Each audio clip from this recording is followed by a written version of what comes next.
제가 이제 키웠던 강아지가 올해 물계단을 건넜어요. 그 애가 나이가 20살이었습니다.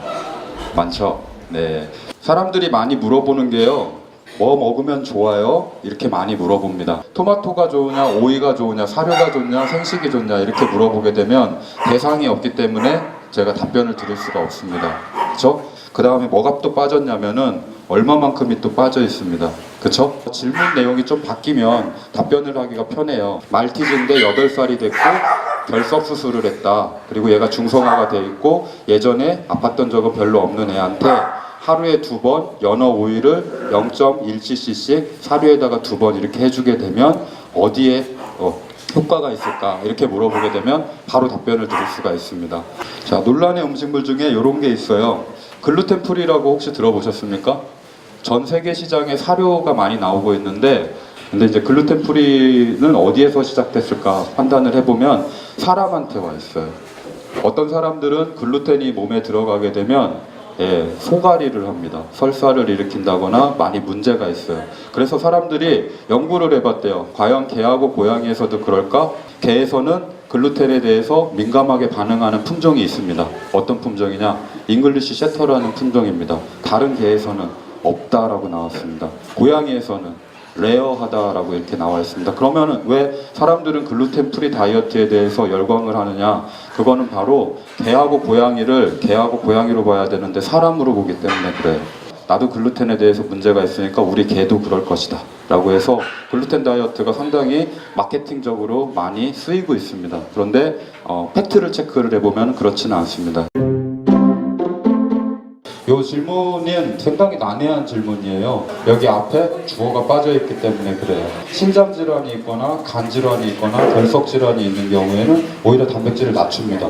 몇 프로까지 낮추냐면 16%까지 낮춥니다. 어렸을 때는 단백질 함량이 30% 이상인 걸 먹이지만 점차 노령으로 갈수록 근육이라든가 뼈 성장할 일이 없습니다. 그래서 단백질 함량은 점차 낮아집니다.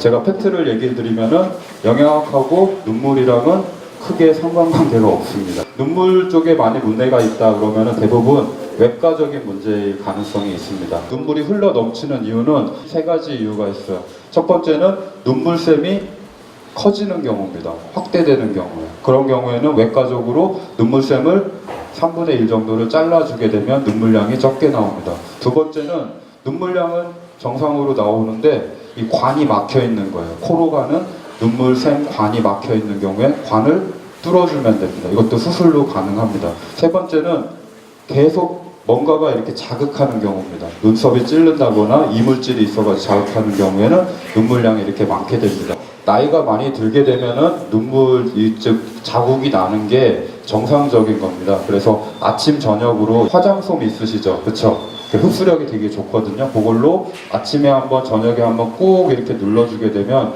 갈색으로 탈색되는 게 조금 적게 될 수가 있습니다. 우리 아리수가 좋다 아니면은 정수에서 받은 물이 좋다 이런데 별로 의미는 없습니다. 적당한 양의 물을 주는 것이 제일 중요합니다. 저 같은 경우는 푸코 물 줄 때 어떻게 줬냐면 정수기에 있는 물 받아서 줬어요. 제가 먹는 물이라면 개한테 줘도 크게 문제는 없습니다. 자율급식의 장점과 그다음 정량급식의 장점, 단점이 있거든요.